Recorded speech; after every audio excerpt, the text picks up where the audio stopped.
중국을 믿은 캄보디아가 하룻밤 사이 불바다가 됐습니다. 국경도 넘지 않은 채 100km 밖에서 날아와 캄보디아의 핵심을 정확히 꿰뚫은 무기 때문입니다.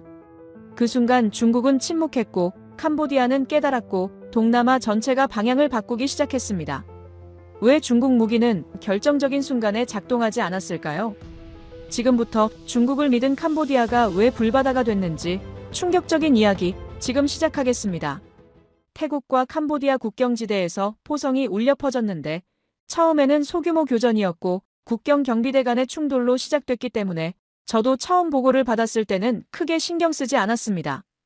왜냐하면 이런 일은 사실 두 나라 사이에서 몇 년에 한 번씩 있던 일이었고 며칠 지나면 양측이 물러나고 외교적으로 봉합될 거라고 생각했기 때문인데 이번에는 상황이 완전히 달랐습니다. 캄보디아가 먼저 다연장 로켓을 동원했고 국경 너머 태국군 진지를 향해 수십 발의 로켓이 날아갔으며 태국군 병사 여러 명이 그 자리에서 사망하는 일이 벌어졌습니다. 이 소식이 태국 전역에 퍼지자마자 국민들이 엄청나게 분노했고 방콕에서는 즉각적인 보복을 요구하는 시위가 벌어졌으며 태국 정부는 전례 없는 압박을 받기 시작했습니다. 태국 총리는 긴급 국가안보회의를 소집했고 그 자리에는 국방장관, 합참의장, 각 군 참모총장들이 모두 모였는데 회의 분위기가 굉장히 무거웠다고 해요. 캄보디아의 선제 공격에 어떻게 대응할 것인지를 놓고 격론이 벌어졌고 일부에서는 지상군을 투입해야 한다는 주장이 나왔지만 그렇게 되면 전면전으로 확대될 위험이 있었기 때문에 쉽게 결론이 나지 않았는데 그때 공군 참모총장이 발언권을 얻었고 그는 아주 간단하게 말했습니다. 준비된 게 있다고요. 그 준비된 것이 바로 한국산 정밀 유도폭탄이었는데 태국 공군은 2022년에 한국에서 이 무기를 들여왔습니다. 수량은 20여 기에 불과했지만 태국 공군 조종사들은 이 무기의 성능을 정확히 알고 있었습니다. 왜냐하면 2년간 한국기술진과 함께 집중적으로 훈련을 받았기 때문인데 한국 측에서 무기만 판 게 아니라 기술 이전과 함께 운용 교육까지 패키지로 제공한 덕분에 태국 조종사들은 이 무기를 자기 몸처럼 능숙하게 다룰 수 있게 된 상태였습니다. 태국 정부는 결단을 내렸고 공습을 승인했는데 여기서 굉장히 중요한 게 있습니다. 캄보디아군은 당연히 태국의 반격을 예상하고 있었고 그래서 중국에서 들여온 방공 시스템을 국경지대 곳곳에 촘촘하게 배치해 놓은 상태였죠. 레이더도 있었고 대공포도 있었으며 적어도 방어체계까지 갖추고 있었기 때문에 캄보디아군 지휘부는 대단히 자신만만한 상태였습니다. 태국 전투기가 국경을 넘어오면 바로 탐지해서 격추하겠다고 호언장담했고 실제로 캄보디아 방공망의 커버리지는 국경에서 최소 30km 정도까지 뻗어 있었기 때문입니다. 태국 공군이 캄보디아 영내 목표물을 공격하려면 반드시 이 방공망 안으로 들어와야만 했어요. 적어도 캄보디아 군부는 그렇게 굳게 믿고 있었고 중국이 깔아준 방공망을 철석같이 신뢰하고 있었습니다. 그런데 태국 공군은 국경을 넘지 않았어요. 태국 전투기들은 국경에서 50km나 떨어진 자국 영공에 머물렀고 캄보디아 레이더가 탐지하기 어려운 거리에서 작전을 수행했는데 거기서 폭탄을 투하한 겁니다. 보통 폭탄이라고 하면 투하하면 바로 떨어지는 게 상식이잖아요. 중력에 의해서 곧장 아래로 내려가는 게 일반적인 폭탄의 특성인데 이 폭탄은 완전히 달랐고 투하되자마자 접이식 날개가 펼쳐지면서 마치 글라이더처럼 공중에서 활공하기 시작했습니다. 이게 바로 한국이 독자적으로 개발한 정밀 유도폭탄 키트의 핵심 기술입니다. 일반 재래식 폭탄의 날개와 첨단 유도 장치를 장착해서 수십 킬로미터를 정확하게 날아가도록 만드는 기술이에요. 미국도 비슷한 걸 가지고 있고 우리는 그걸 제이담이라고 부르는데 문제는 가격이 엄청나게 비싸다는 거예요. 그런데 한국은 미국 것과 거의 동급의 성능을 절반도 안 되는 가격에 만들어냈고 이게 어떻게 가능한지 저도 처음에는 이해가 안 됐는데 나중에 분석해보니까 한국의 반도체 기술과 정밀 제조 역량이 결합된 결과였습니다. 태국 전투기에서 투하된 폭탄은 87km를 날아갔는데 캄보디아 방공망은 이 폭탄을 끝내 탐지하지 못했어요. 왜냐하면 폭탄은 아주 낮은 고도로 지형을 따라 비행했고 레이더 탐지 범위 밖에서 목표물에 접근했기 때문입니다. 여기서 한국산 유도폭탄의 또 다른 강점이 드러났습니다. 이 폭탄에는 웨이포인트라는 기능이 있는데 이건 목표까지 가는 경로를 미리 설정할 수 있는 기능이고 방공망을 우회해서 빙 돌아가는 경로로 비행하도록 프로그래밍할 수 있어요. 태국 공군은 이 기능을 완벽하게 활용했고 폭탄은 캄보디아 방공망의 사각지대를 정교하게 따라 날아가서 최종 목표물에 도달했습니다. 그 목표물은 캄보디아군 전방 지휘소였는데 폭탄이 떨어진 위치를 나중에 분석해보니까 지휘소 건물 정중앙이었고 오차가 겨우 5m밖에 안 됐습니다. 이게 어느 정도 정밀도냐면 축구 골대 안에 폭탄을 떨어뜨린 것과 마찬가지인 수준이고 이 정도 정밀도는 미국의 최신 무기와 비교해도 전혀 뒤지지 않는 성능입니다. 지휘소에 있던 캄보디아군 고위 장교 여러 명이 그 자리에서 즉사했고 지휘체계가 한순간에 마비되는 상황이 벌어졌습니다. 캄보디아군 입장에서는 그야말로 날벼락이었는데 전투기가 국경을 넘어온 것도 아니고 레이더에 뭔가 잡힌 것도 아닌데 갑자기 지휘소가 폭발했으니 처음에는 내부 폭발이나 사고인 줄 알았다고 합니다. 그런데 잔해를 수습하는 과정에서 폭탄 파편이 발견됐어요. 그 파편에는 선명하게 한글이 새겨져 있었는데 캄보디아군은 그제야 상황을 이해하기 시작했습니다. 자기들이 전혀 예상하지 못한 완전히 새로운 형태의 무기에 당했다는 사실을 말이에요. 저는 이 보고서를 받아들고 한동안 깊은 생각에 빠졌습니다. 한국이 대체 언제 이런 수준의 무기를 개발한 건지, 어떻게 이 정도 성능을 이렇게 저렴한 가격에 만들어낸 건지, 그리고 왜 태국은 동맹국인 우리 미국 무기 대신 한국 무기를 선택한 건지 의문이 꼬리를 물었습니다. 이 질문들에 대한 답을 찾으려면 시간을 조금 되돌려야 하는데 캄보디아가 왜 중국에 올인하게 됐는지 그리고 태국은 왜 전혀 다른 선택을 했는지를 먼저 이해해야 하고 그 선택들이 어떻게 이런 극적인 결과를 만들어냈는지를 차근차근 설명드리겠습니다. 캄보디아라는 나라를 제대로 이해하려면 먼저 이 나라가 처한 지정학적 상황부터 파악해야 됩니다. 캄보디아는 동남아에서 가장 어려운 위치에 놓인 나라 중 하나예요. 서쪽으로는 태국이 버티고 있고 동쪽으로는 베트남이 자리 잡고 있는데 이 두 나라 모두 캄보디아보다 인구도 훨씬 많고 경제력도 강하며 군사력도 압도적으로 우세한 강대국들이에요. 역사적으로 캄보디아는 이 두 강대국 사이에서 끊임없이 압박을 받아왔고 영토를 빼앗긴 적도 여러 차례 있었으며 정치적으로 간섭받은 적도 셀 수 없이 많았기 때문에 캄보디아 입장에서는 언제나 불안할 수밖에 없는 처지였습니다. 그래서 캄보디아는 역사적으로 늘 든든한 후원자가 필요했는데 과거 식민지 시대에는 프랑스가 그 역할을 맡았고 냉전 시대에는 소련이 잠깐 그 자리를 대신하기도 했지만 1991년에 소련이 무너지면서 캄보디아는 다시 고아 신세가 됐습니다.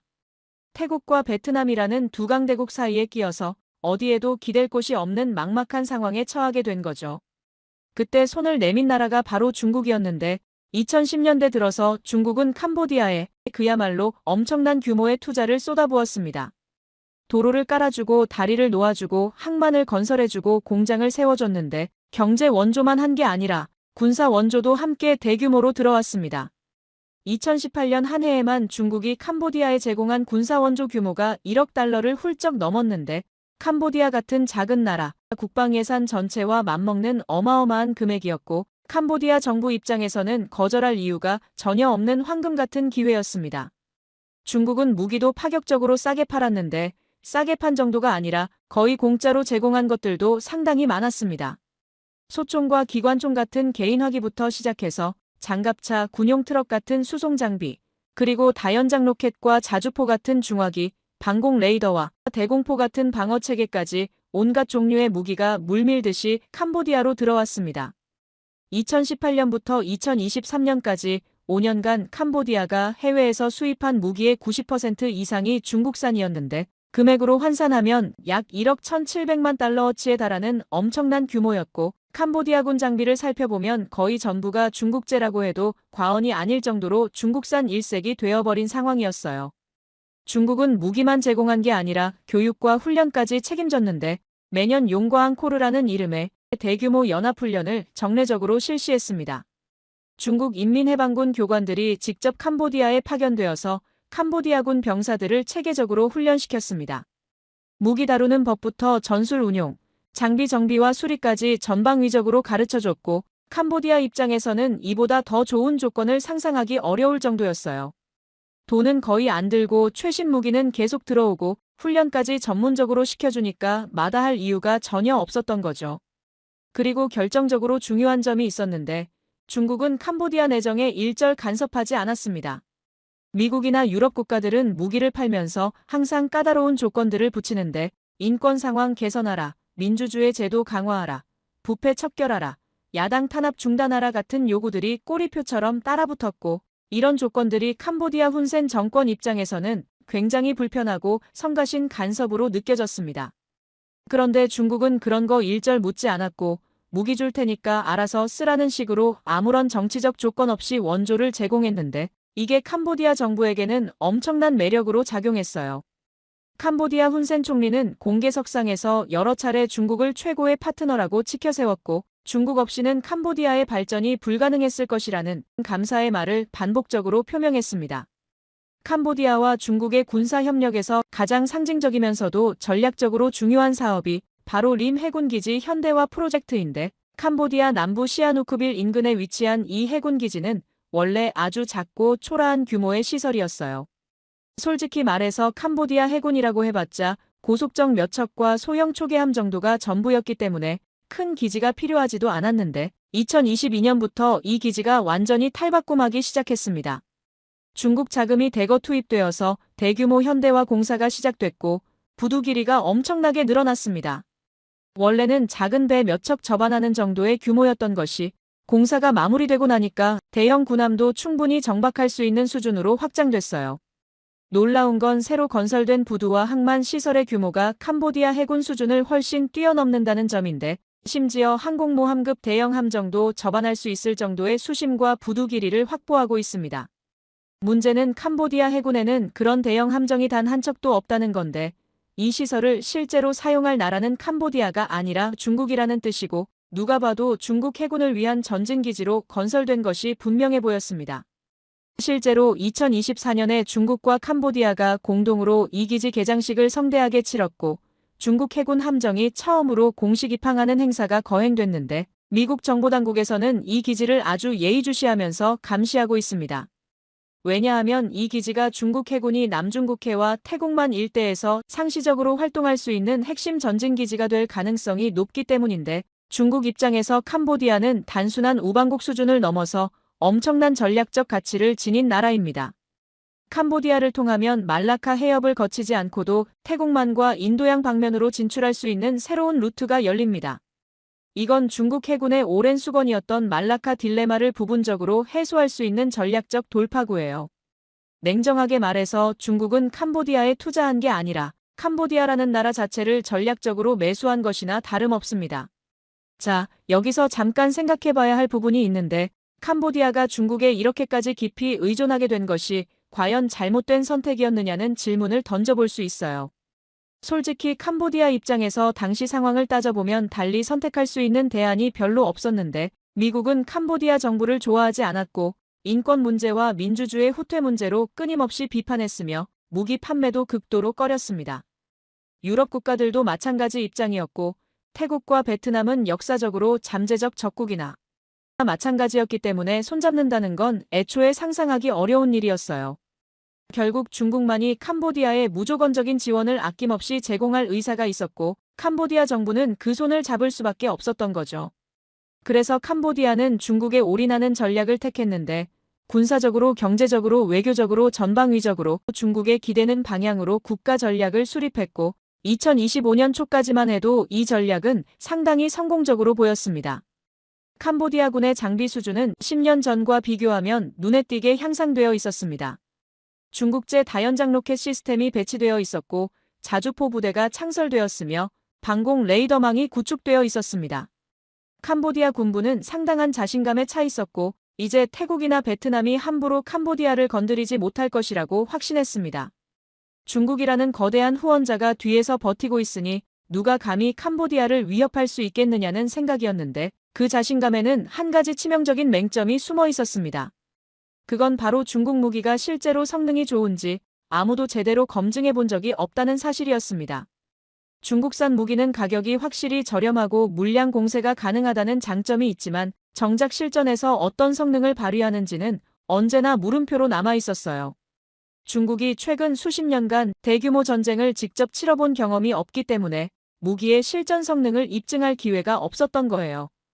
연습장에서 사격 시험하고 훈련하는 것과 실제 전장에서 적과 교전하면서 무기를 사용하는 것은 완전히 다른 차원의 문제인데 중국 무기들은 한 번도 진짜 시험을 통과한 적이 없었습니다. 반면에 한국 무기는 달랐습니다. 한국은 북한과 70년 넘게 대치하면서 실전에 준하는 긴장 상태를 유지해왔고 무기 개발 과정에서도 실전 운용을 최우선으로 고려했어요. 그리고 결정적으로 2022년 우크라이나 전쟁이 터지면서 한국산 무기들이 실전에서 검증받을 기회가 생겼는데 한국이 우크라이나와 폴란드에 대량으로 수출한 자주포와 탄약이 실제 전장에서 뛰어난 성능을 입증하면서 한국 방산의 명성이 급상승한 거죠. 캄보디아 군부는 이런 차이를 간과했고 중국 무기를 맹신한 채로 2025년 7월의 위기를 맞이하게 됐는데 그들이 그토록 신뢰했던 중국제 방공망이 한국산 정밀 유도폭탄 앞에서 얼마나 무력하게 뚫렸는지는 이미 앞에서 말씀드린 대로입니다. 그런데 여기서 이야기가 끝난 게 아니에요. 캄보디아가 공습을 당하고 지휘소가 초토화된 직후 중국은 어떻게 대응했을까요? 베이징의 반응은 예상과 완전히 달랐는데 그 이중적인 행보를 알게 되면 중국이라는 나라가 어떤 파트너인지 확실히 이해하게 될 겁니다. 태국은 캄보디아와 완전히 다른 길을 걸어왔는데 이 나라는 동남아에서 유일하게 서구 열강의 식민 지배를 받지 않은 독립국이었고 냉전 시대에는 미국의 핵심 동맹국으로서 베트남전 당시 미군 기지를 제공하기도 했으며 지금까지도 미국과 긴밀한 군사 협력 관계를 유지하고 있습니다. 그런 태국이 왜 미국 무기 대신 한국 무기를 선택했느냐는 질문에 답하려면 먼저 태국 군부가 처한 현실적인 고민을 이해해야 하는데 미국 무기는 분명히 세계 최고 수준의 성능을 자랑하지만 가격이 너무 비싸고 구매 절차가 복잡하며 정치적 조건이 따라붙는 경우가 많습니다. 예를 들어서 태국이 미국에서 전투기를 사려고 하면 의회 승인을 받아야 하고 인권 상황에 대한 심사를 거쳐야 합니다. 기술 이전은 거의 불가능에 가깝고 사후 정비와 부품 수급도 전적으로 미국에 의존해야 하는데 이런 조건들이 태국 군부 입장에서는 상당히 불편하고 답답하게 느껴졌습니다. 게다가 2014년 태국에서 군사 쿠데타가 발생한 이후로 미국과의 관계가 다소 소원해졌는데 미국 정부는 쿠데타를 비판하면서 군사 협력의 일부를 축소했고 태국 군부는 이런 상황에서 미국에만 의존하는 것이 위험하다는 판단을 내리게 됐어요.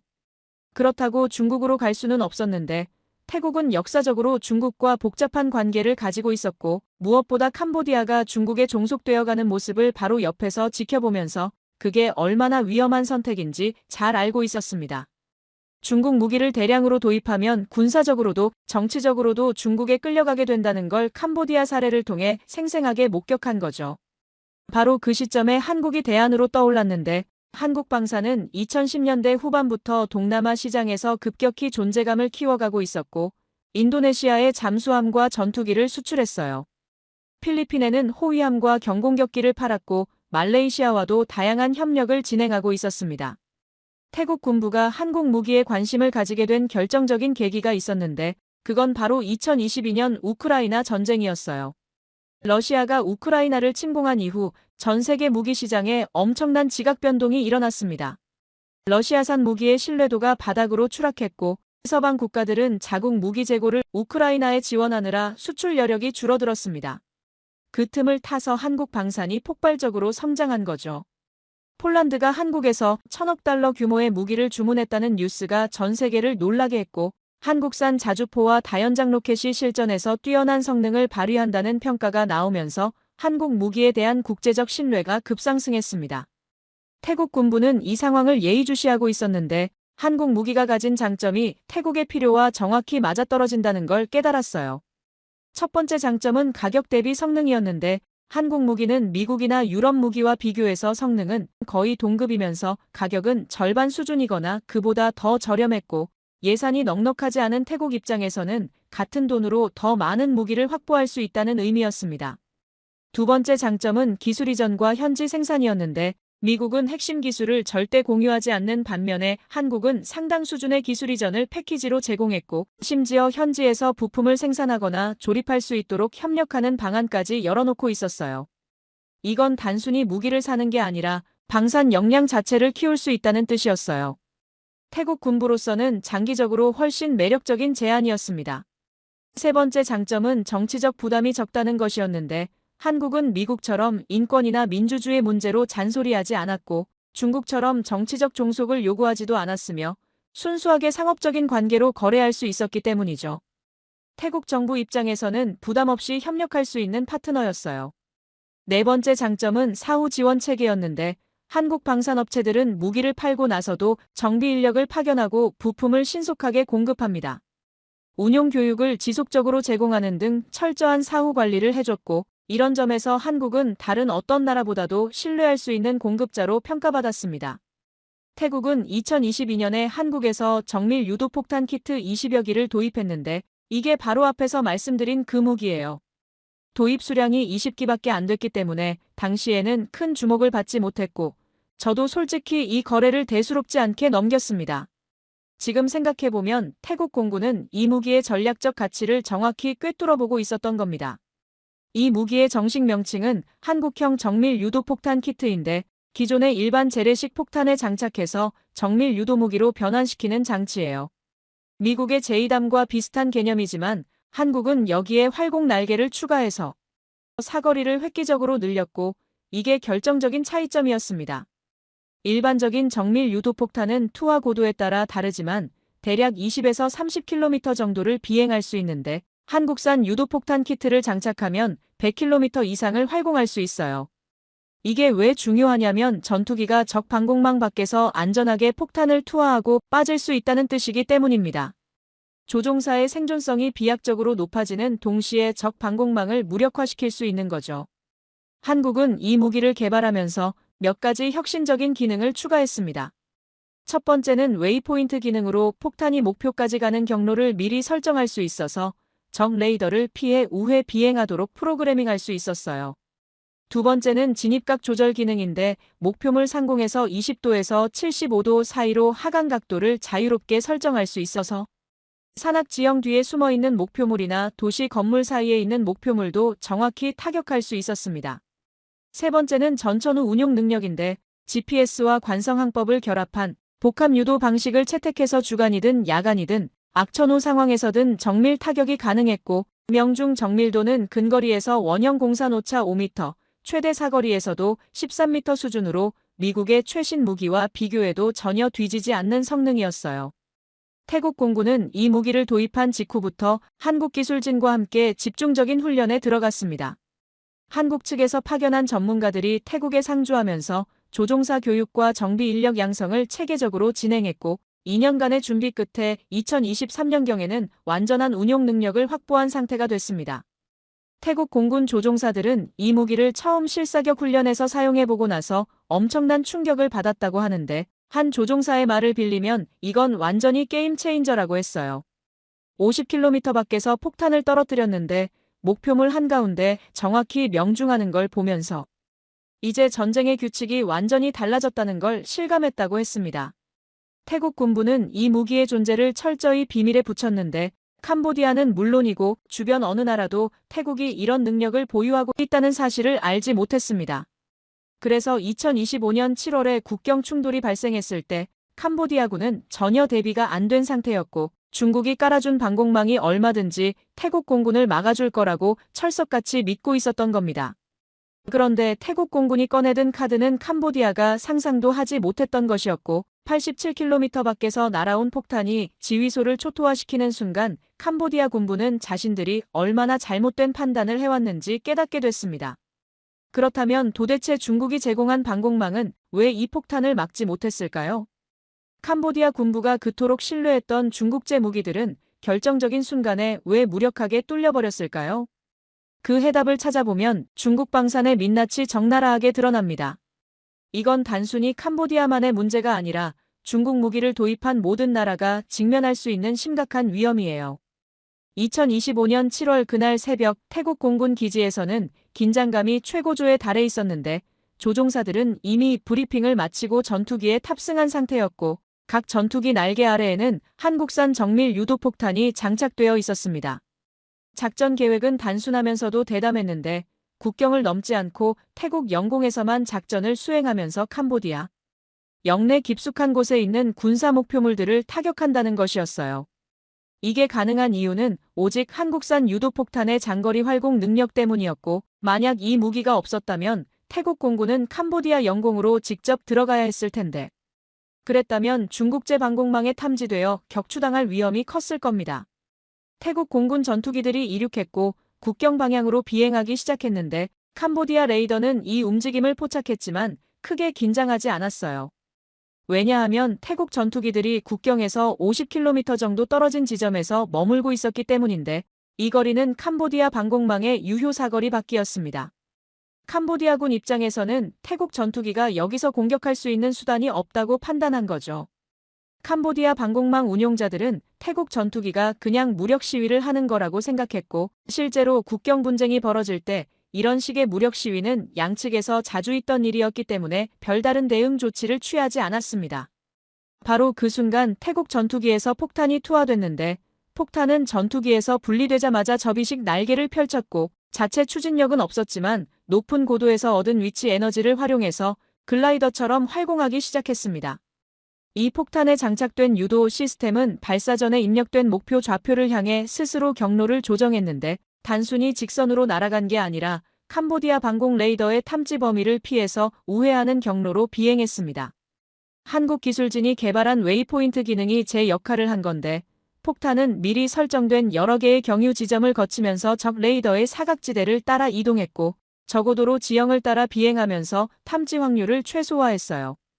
캄보디아 방공망은 이 폭탄을 전혀 탐지하지 못했고 중국제 레이더 시스템의 한계가 여기서 드러났어요. 중국이 캄보디아에 제공한 방공 레이더는 주로 항공기를 탐지하도록 설계된 것이었고 이렇게 작고 저고도로 비행하는 활공 폭탄을 탐지하는 데는 최적화되어 있지 않았습니다. 게다가 캄보디아군 방공부대의 훈련 수준도 문제였습니다. 중국에서 장비는 받았지만 이런 형태의 위협에 대응하는 훈련을 제대로 받지 못했고 애초에 이런 무기가 존재한다는 사실조차 인지하지 못하고 있었습니다. 폭탄은 87km를 비행하는 동안 고도와 속도를 정밀하게 조절했는데 한국 기술진이 개발한 에너지 관리 시스템이 활공 중 잉여 에너지를 효율적으로 제어해서 목표 상공에 도달했을 때 과대속도나 과다활공으로 인한 오차를 최소화했습니다. 목표물인 캄보디아군 전방 지휘소 상공에 도달한 폭탄은 최종 하강 단계에 들어갔는데 미리 설정된 진입각에 따라 하강하면서 GPS와 관성항법 시스템이 실시간으로 경로를 수정했고 최종 단계에서는 거의 수직에 가까운 각도로 목표물을 향해 낙하했어요. 폭탄이 지휘소 건물 지붕을 뚫고 들어간 순간 500파운드급 고폭탄두가 폭발했고 건물 전체가 순식간에 화염에 휩싸였습니다. 내부에 있던 캄보디아군 고위 장교들과 참모들은 대피할 시간조차 없이 그 자리에서 목숨을 잃었습니다. 동시에 다른 폭탄들도 각각의 목표물에 명중했는데 탄약고가 폭발하면서 2차 폭발이 연쇄적으로 일어났고 다연장 로켓 진지가 파괴되면서 캄보디아군의 화력 자산이 순식간에 무력화됐어요.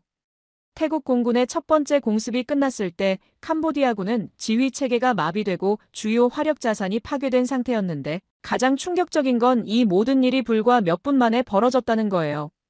캄보디아군 입장에서는 그야말로 날벼락이었는데 레이더에 아무것도 잡히지 않았고 경고음 하나 울리지 않았는데 갑자기 지휘소와 탄약고가 폭발한 거잖아요. 처음에는 내부 사고나 아군의 실수로 인한 폭발인 줄 알았다고 하는데 잔해를 수습하는 과정에서 폭탄 파편이 발견되고 나서야 공습을 당했다는 사실을 깨달았습니다. 그런데 문제는 공습이 어디서 온 건지 알 수가 없었다는 거예요. 태국 전투기는 캄보디아 영공을 침범하지 않았고 캄보디아 레이더에도 적 항공기가 접근한 기록이 없었기 때문에 캄보디아 군부는 한동안 극심한 혼란에 빠졌습니다.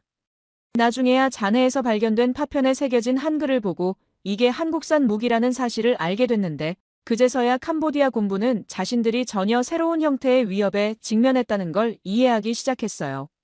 이 소식이 캄보디아 수뇌부에 보고됐을 때 분위기는 그야말로 공포 그 자체였다고 했습니다.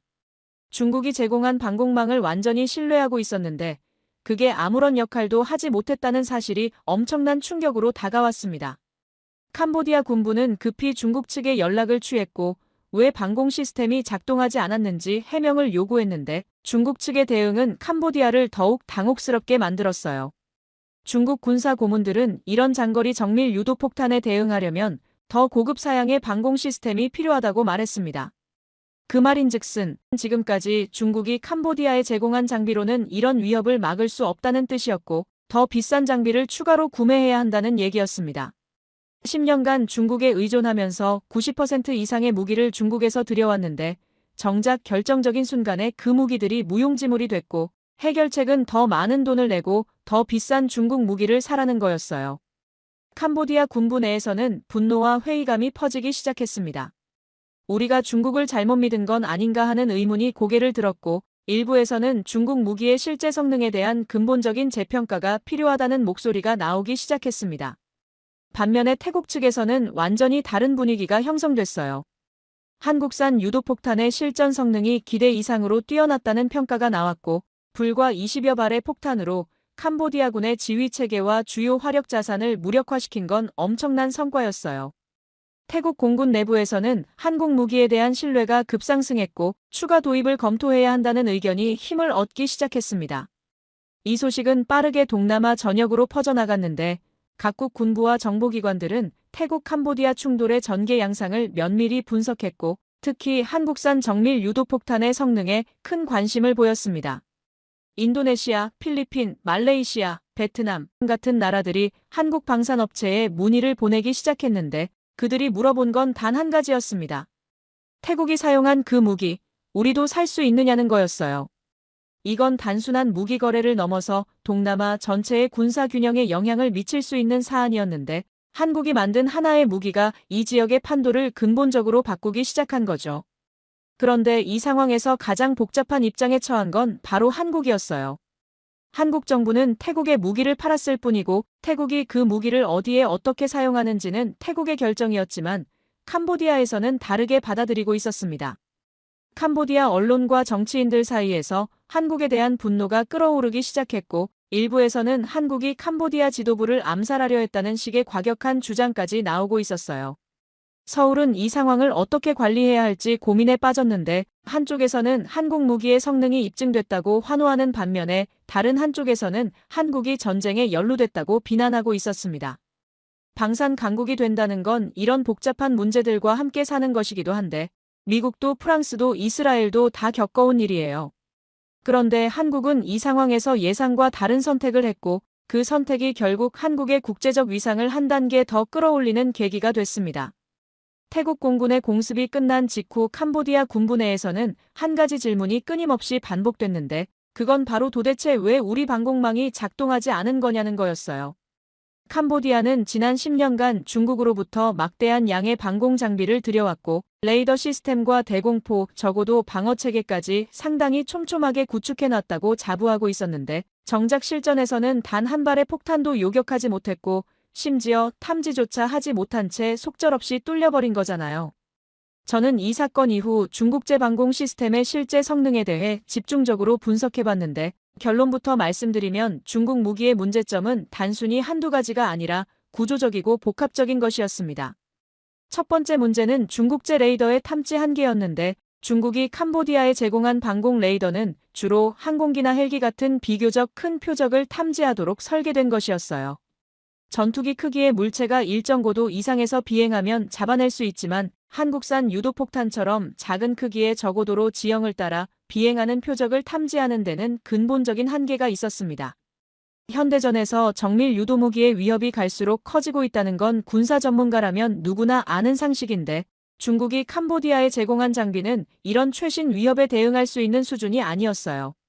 쉽게 말해서 중국은 캄보디아에 9세대 장비를 제공하면서 마치 최신의 시스템인 것처럼 포장했던 거고 캄보디아는 그걸 그대로 믿었던 겁니다. 두 번째 문제는 체계 통합의 부재였는데 효과적인 방공망이라는 건 단순히 레이더와 대공포를 배치한다고 완성되는 게 아니에요. 탐지 체계와 지휘 통제 체계, 요격 체계가 유기적으로 연결되어서 위협을 탐지하는 순간부터 요격까지 신속하게 이루어져야 하는데 캄보디아의 방공망은 각 요소들이 따로 놀고 있었습니다.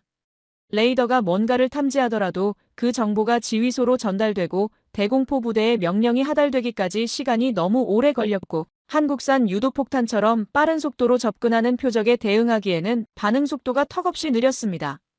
미국이나 유럽의 방공 시스템은 이런 체계 통합에 수십 년간 노력을 기울여왔고 막대한 비용을 투자해왔습니다. 중국은 이 부분에서 여전히 따라잡지 못하고 있는 상태입니다. 세 번째 문제는 훈련과 운용 능력의 부족이었는데 아무리 좋은 장비를 갖추고 있어도 그걸 제대로 운용할 수 있는 인력이 없으면 무용지물이에요. 중국은 캄보디아에 장비를 제공하면서 기본적인 운용 교육은 시켜줬지만 실전과 같은 상황에서 복잡한 위협에 대응하는 고급 훈련은 제대로 이루어지지 않았습니다. 캄보디아군 방공 부대원들은 장거리 활공 유도폭탄이라는 게 존재한다는 사실조차 제대로 인지하지 못하고 있었고, 당연히 이런 위협에 어떻게 대응해야 하는지에 대한 매뉴얼도 훈련도 전무한 상태였습니다. 중국 측 군사 고문들이 상주하면서 기술 지원을 한다고 했지만 정작 결정적인 순간에 그들이 할 수 있는 건 아무것도 없었습니다. 네 번째 문제는 가장 근본적인 것이었는데 바로 중국 무기의 실전 검증 부재입니다. 무기의 진짜 성능은 실전에서만 확인할 수 있는 건데 중국은 1979년 베트남과의 국경전쟁 이후로 대규모 실전을 경험한 적이 없습니다. 그러니까 중국이 만드는 무기들은 전부 실험실과 시험장에서만 테스트된 것이고 실제 전장에서 적과 싸우면서 검증된 적이 단 한 번도 없는 거예요.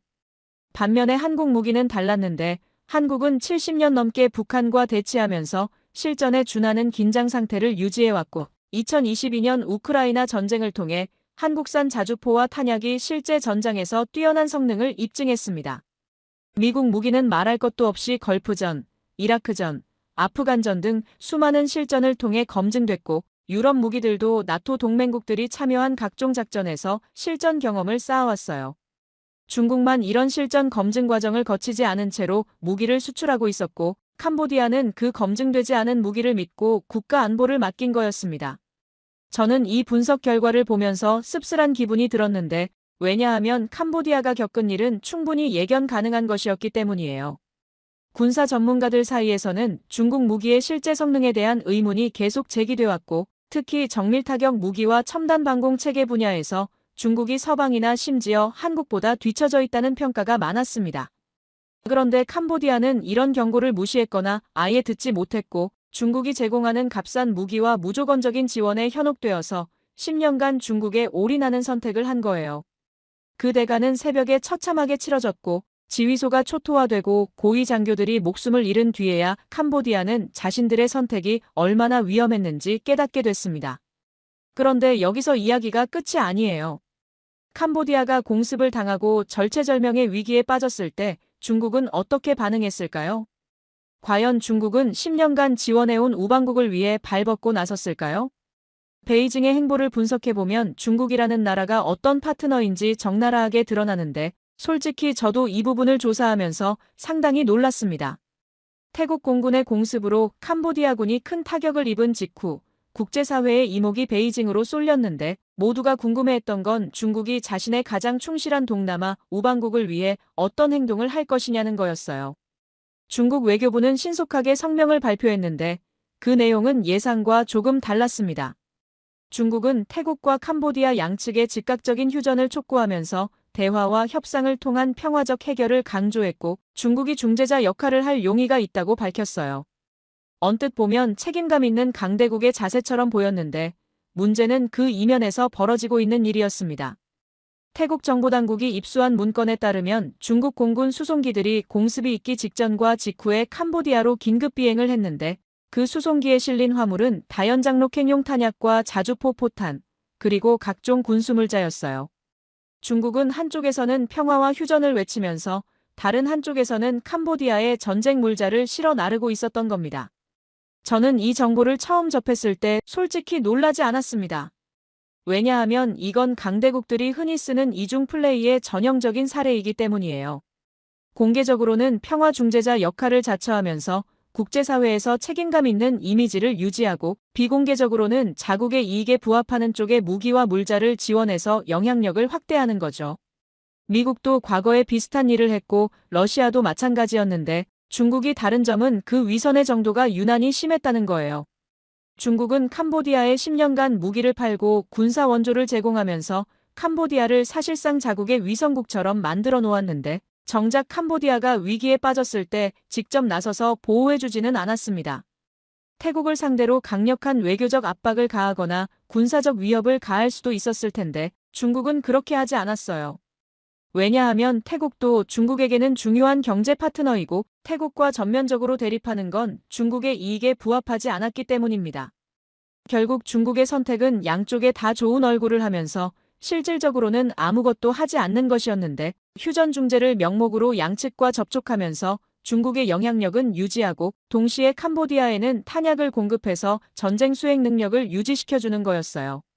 캄보디아 입장에서 이건 엄청난 배신감으로 다가왔을 텐데 10년간 중국만 바라보면서 군사적으로 경제적으로 의존해왔는데 정작 위기의 순간에 중국은 캄보디아 편을 확실히 들어주지 않은 거잖아요. 물론 탄약은 보내줬지만 그건 캄보디아를 도와주려는 게 아니라 중국 무기의 시장을 유지하려는 상업적 동기가 더 컸을 거예요. 실제로 전투가 진행되면서 캄보디아군이 소모한 탄약의 상당 부분이 중국에서 긴급 공수된 것이었는데 중국 입장에서는 전쟁이 계속될수록 탄약 판매 수익이 늘어나는 구조였습니다. 국제사회에서는 중국의 이런 이중적 행보에 대한 비판이 쏟아졌는데 한쪽에서는 평화를 외치면서 다른 쪽에서는 무기를 파는 게 말이 되느냐는 거였어요. 유엔 안보리에서도 이 문제가 거론됐고 서방 국가들은 중국의 위선을 강하게 비난했습니다. 그런데 흥미로운 건 이 사태를 지켜보던 다른 동남아 국가들의 반응이었어요. 베트남, 필리핀, 인도네시아, 말레이시아 같은 나라들은 캄보디아의 상황을 아주 주의 깊게 관찰하고 있었는데 그들이 얻은 교훈은 명확했습니다. 중국에 지나치게 의존하면 위험하다는 거였어요. 중국은 좋을 때는 아낌없이 지원해주는 것처럼 보이지만 정작 결정적인 순간에는 자국 이익을 최우선으로 한다는 걸 캄보디아 사태가 생생하게 보여줬거든요. 그리고 동시에 다른 교훈도 있었는데 그건 바로 무기의 질이 양을 이긴다는 거였어요. 캄보디아는 10년간 엄청난 양의 중국 무기를 축적했지만 태국이 보유한 한국산 정밀 유도폭탄 20여 발에 속수무책으로 당했습니다. 값싼 무기를 많이 사는 것보다 검증된 고성능 무기를 소량이라도 확보하는 게 실전에서는 훨씬 효과적이라는 걸 이번 사태가 증명한 거예요. 이런 교훈들이 동남아 각국의 국방 정책에 영향을 미치기 시작했는데 특히 한국 방산에 대한 관심이 급격히 높아졌습니다. 베트남은 원래 러시아 무기에 크게 의존해왔는데 우크라이나 전쟁으로 러시아 무기의 신뢰도가 떨어진 데다가 이번 사태로 중국 무기의 한계까지 드러나면서 대안을 찾기 시작했고 그 대안으로 한국이 급부상한 거예요. 필리핀은 이미 한국에서 호위함과 경공격기를 도입한 바 있는데 이번 사태 이후 추가 도입을 적극 검토하기 시작했습니다. 인도네시아도 한국과의 방산 협력을 더욱 강화하겠다는 의사를 밝혔고 말레이시아에서도 한국 무기에 대한 문의가 쇄도했어요. 저는 이 상황을 보면서 한국 방산의 위상이 정말 달라졌다는 걸 실감했는데 불과 10년 전만 해도 한국은 동남아 무기 시장에서 변방의 신흥 공급자에 불과했어요. 그런데 지금은 미국, 러시아, 중국, 유럽에 이어서 5번째 주요 무기 수출국으로 부상했고 특히 동남아에서는 가장 선호하는 공급자 중 하나가 됐습니다. 태국 캄보디아 충돌은 한국 방산의 실전 성능을 전 세계에 알리는 계기가 됐습니다. 아이러니하게도 한국은 이 전쟁에 직접 참여한 게 아니라 그냥 무기를 판 것뿐이었어요. 그런데 바로 그 무기가 전쟁의 향방을 결정했고 그 결과를 전 세계가 목격한 겁니다. 그런데 이 상황이 한국에게 마냥 좋은 것만은 아니었습니다. 왜냐하면 캄보디아에서는 한국에 대한 분노가 들끓고 있었기 때문인데 캄보디아 국민들 입장에서는 자기 나라 군인들이 한국산 폭탄에 목숨을 잃은 거잖아요. 그들에게 한국은 더 이상 한류와 삼성의 나라가 아니라 자기 나라를 공격한 무기를 만든 나라가 돼버린 거예요. 캄보디아 소셜미디어에서는 한국 제품 불매운동 움직임이 일어났고 일부 과격한 주장도 나오기 시작했는데 한국이 캄보디아 지도부를 암살하려고 했다는 식의 음모론까지 퍼지고 있었습니다. 서울은 이 상황을 심각하게 받아들였고 외교부가 긴급하게 대응에 나섰는데 한국 정부는 공식 성명을 통해 몇 가지 중요한 점을 분명히 했어요. 첫째, 한국은 태국에 무기를 합법적으로 수출한 것이며 국제법과 국내법을 철저히 준수했다는 점. 둘째, 수출된 무기가 어떻게 사용되는지는 구매국의 결정이며 한국 정부가 통제할 수 있는 범위가 아니라는 점. 셋째, 캄보디아 언론에서 제기된 일부 주장들. 특히 한국이 캄보디아 지도부 암살을 시도했다는 주장은 전혀 사실이 아니라는 점을 명확히 했습니다. 한국 외교부는 캄보디아 정부와 직접 소통 채널을 열었고 오해를 해소하기 위한 노력을 기울였는데 동시에 태국과의 관계도 관리해야 했기 때문에 매우 조심스러운 줄타기를 해야 했어요. 이건 방산 강국이라면 피할 수 없는 숙명 같은 것인데 무기를 수출한다는 건 단순히 돈을 버는 게 아니라 복잡한 국제정치의 한가운데 서게 되는 것이기 때문이에요. 미국도 이런 딜레마를 수없이 겪어왔고 프랑스도 이스라엘도 마찬가지였는데 이제 한국도 그 대열에 합류하게 된 겁니다. 그런데 한국이 다른 나라들과 조금 달랐던 점이 있습니다. 한국 정부는 이 위기를 단순히 넘기려고만 하지 않고 오히려 기회로 활용하려는 움직임을 보였어요. 한국은 태국 캄보디아 분쟁의 평화적 해결을 위해 적극적으로 외교적 노력을 기울이겠다고 선언했고 중재자 역할을 자처한 건 아니지만 양측과의 관계를 활용해서 긴장 완화에 기여하겠다는 의사를 밝혔습니다. 이건 중국이 했던 위선적인 이중 플레이와는 차원이 다른 접근이었는데 한국은 무기를 팔면서 동시에 전쟁을 부추기는 게 아니라 분쟁 해결에도 건설적인 역할을 하겠다는 자세를 보여준 거예요. 물론 이게 순수한 선의에서 나온 것만은 아니었을 거예요. 한국도 국익을 계산하는 나라이고 동남아에서의 영향력을 확대하려는 전략적 목표가 분명히 있었을 겁니다. 하지만 적어도 중국처럼 한쪽에서는 평화를 외치면서 다른 쪽에서는 탄약을 실어 나르는 식의 노골적인 이중 플레이는 하지 않았고 그런 점에서 국제사회의 평가는 한국에게 훨씬 우호적이었어요. 이 사태를 지켜보면서 저는 한 가지 확실히 깨달은 게 있습니다. 그건 바로 21세기 무기 시장에서 신뢰라는 게 얼마나 중요한가 하는 거예요. 무기를 사는 나라 입장에서는 단순히 성능과 가격만 보는 게 아니라 공급국이 어떤 파트너인지를 본다는 거죠.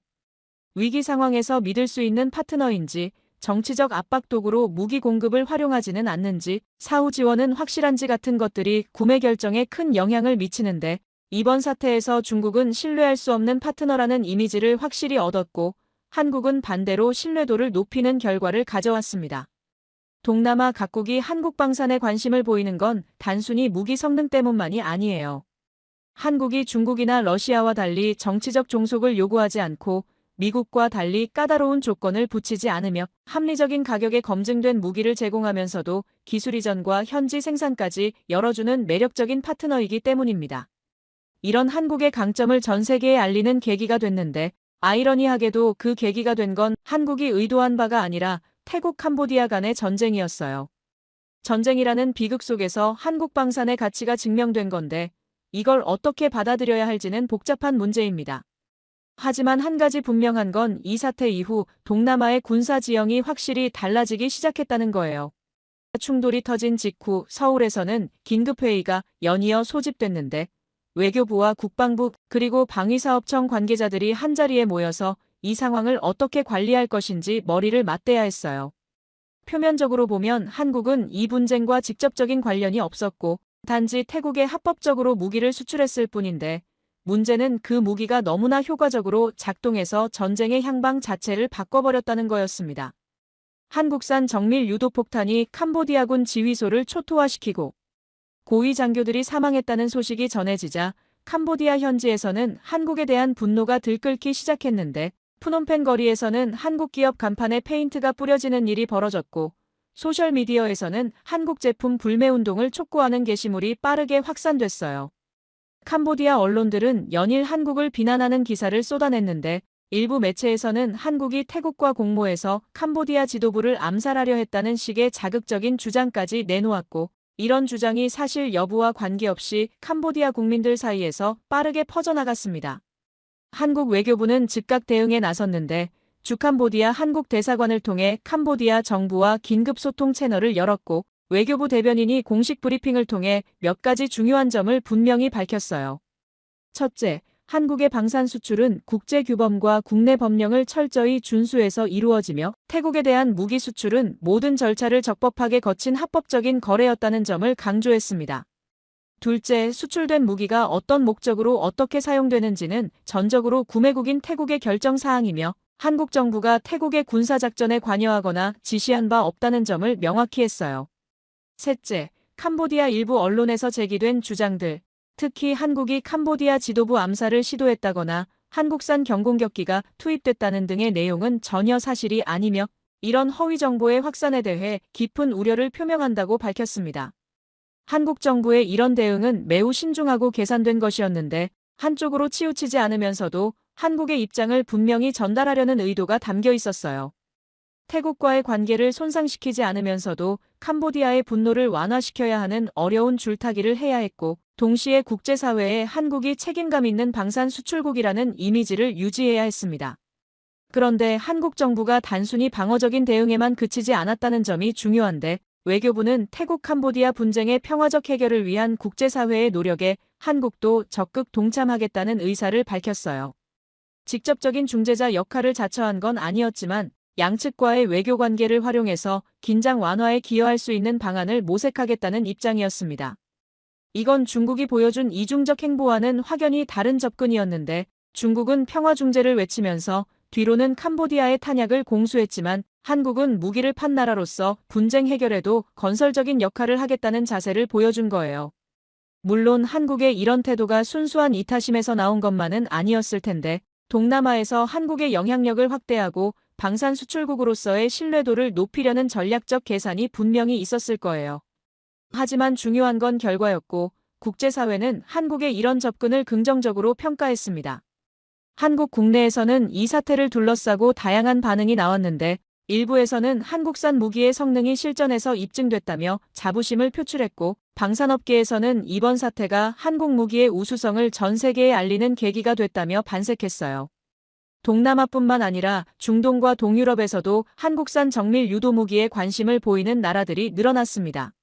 하지만 다른 한편에서는 우려의 목소리도 있었습니다. 한국이 만든 무기가 실제로 사람을 죽이고 전쟁에 사용됐다는 사실이 불편하게 느껴지는 사람들도 적지 않았어요. 특히 캄보디아 민간인 피해 소식이 전해지면서 한국 무기가 간접적으로나마 민간인 피해에 기여했을 수 있다는 지적이 나왔고, 방산 수출의 윤리적 측면에 대한 논쟁이 다시 불붙기도 했습니다. 저는 이 논쟁을 지켜보면서 방산 강국이 된다는 게 어떤 의미인지 새삼 생각하게 됐습니다. 무기를 만들고 파는 건 단순히 돈을 버는 사업이 아니라 국제정치의 한복판에 서는 것이고, 때로는 자국이 원하지 않는 분쟁에 이름이 오르내리는 것이기도 해요. 미국은 수십 년간 이런 딜레마를 겪어왔고, 미국산 무기가 사용된 분쟁 때마다 국제사회의 비판에 직면해왔는데, 이제 한국도 그런 위치에 올라선 거예요. 프랑스가 중동에 무기를 팔고 독일이 잠수함을 수출하고 이스라엘이 드론을 판매할 때마다 비슷한 논쟁이 벌어집니다. 방산 강국이라면 피할 수 없는 숙명 같은 것이고, 한국은 이제 그 숙명을 받아들여야 하는 단계에 접어든 겁니다. 그런데 한국이 이 상황에서 보여준 대응은 상당히 성숙한 것이었다고 평가할 수 있는데, 한쪽으로 치우치지 않으면서 국제법과 원칙을 간조했고, 동시에 분쟁 해결을 위한 건설적 역할도 모색했어요. 무기를 판 책임을 회피하지 않으면서도 과도한 책임을 떠안지도 않는 균형 잡힌 접근이었고, 이런 자세가 장기적으로 한국 방산의 신뢰도를 높이는 데 기여할 거라는 평가가 나왔습니다.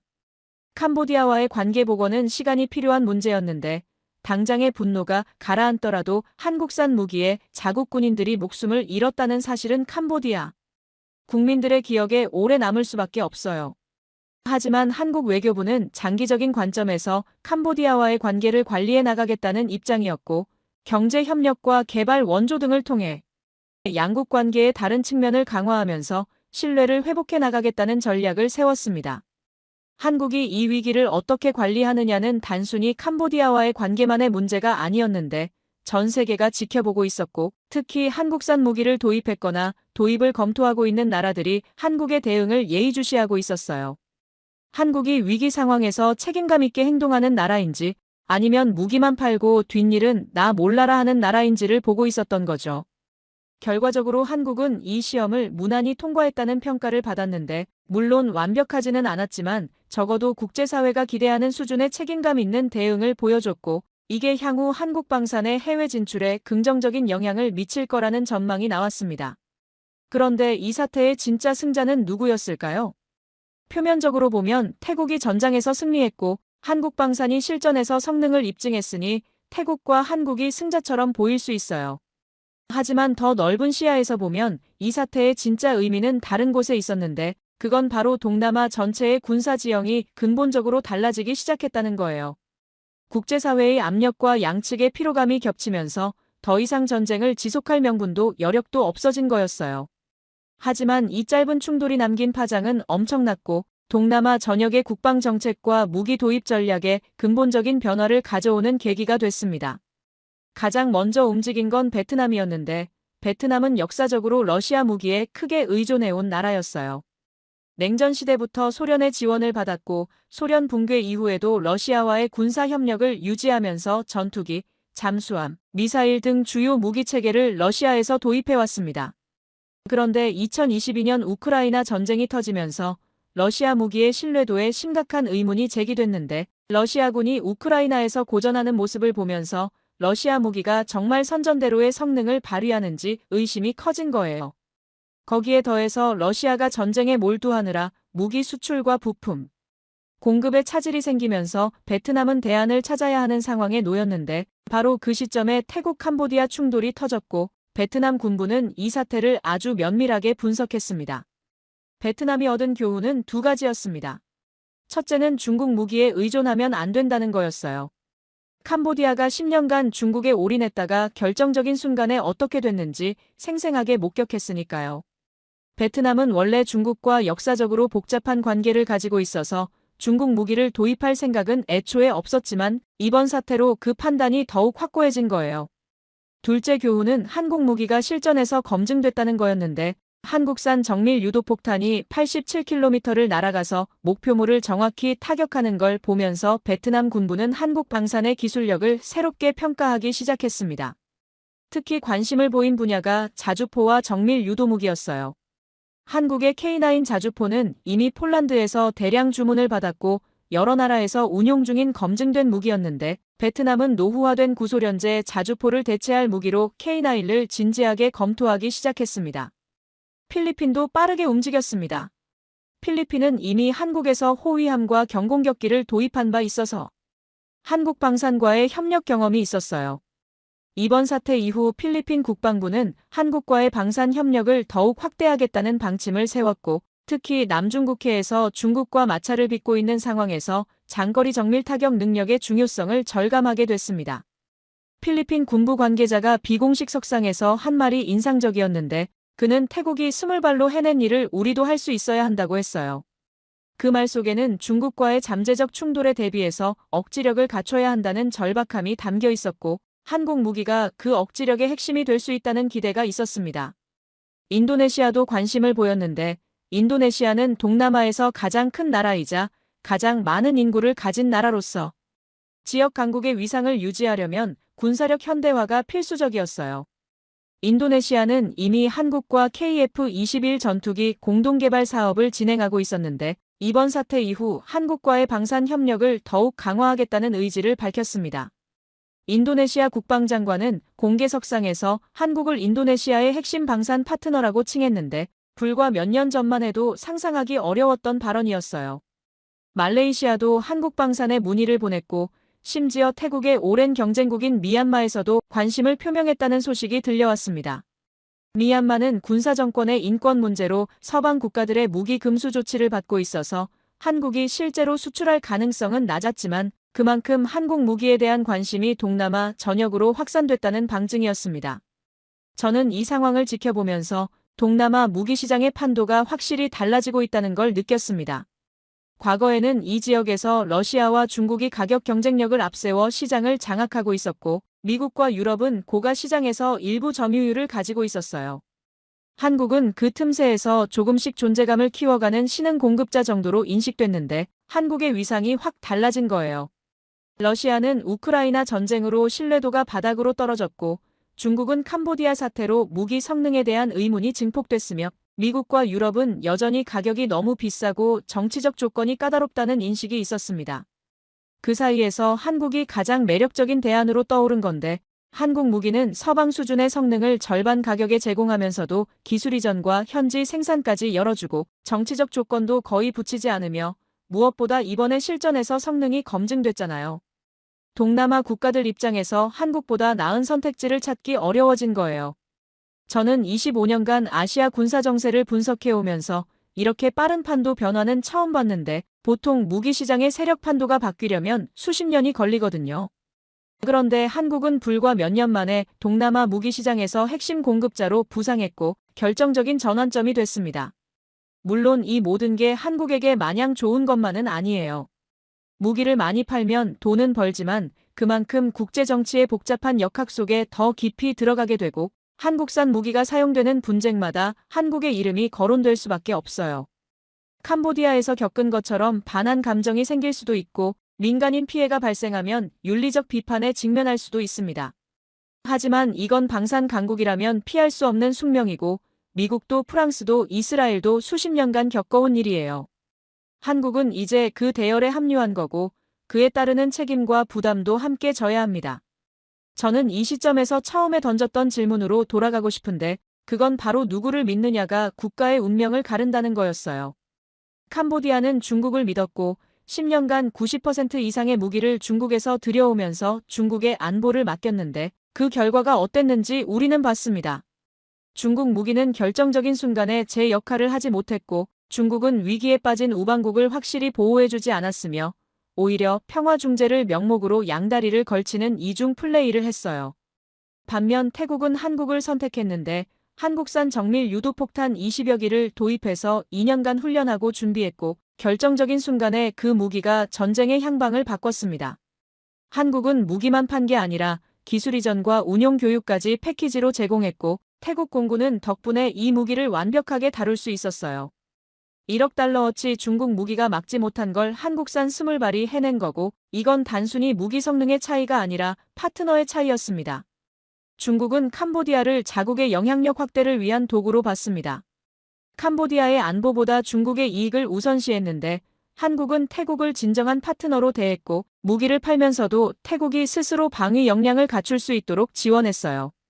이 차이가 결국 전장에서 드러난 거고 동남아 전체가 이 교훈을 목격한 겁니다. 동남아의 군사 지형은 확실히 달라졌는데 중국에 대한 의존도를 줄이려는 움직임이 가속화됐고 한국을 비롯한 대안적 파트너를 찾으려는 노력이 활발해졌어요. 한국 방산은 이 흐름의 최대 수혜자가 됐는데 단순히 무기를 많이 팔아서가 아니라 신뢰할 수 있는 파트너라는 이미지를 얻었기 때문입니다. 저는 펜타곤에서 25년간 일하면서 많은 나라의 흥망성쇠를 지켜봤는데 국가의 운명을 가르는 건 결국 선택이에요. 어떤 동맹을 맺을 것인지, 어떤 무기를 살 것인지, 누구를 믿을 것인지 이런 선택들이 쌓여서 국가의 미래를 결정합니다. 캄보디아는 중국을 선택했고 그 대가를 치렀어요. 태국은 한국을 선택했고 그 혜택을 받습니다. 이건 단순한 무기 이야기가 아니라 21세기 국제 질서에서 어떻게 살아남을 것인가에 대한 이야기인데 동남아 국가들은 이제 그 답을 찾기 시작했습니다. 많은 나라들이 한국을 향해 손을 내밀고 있어요.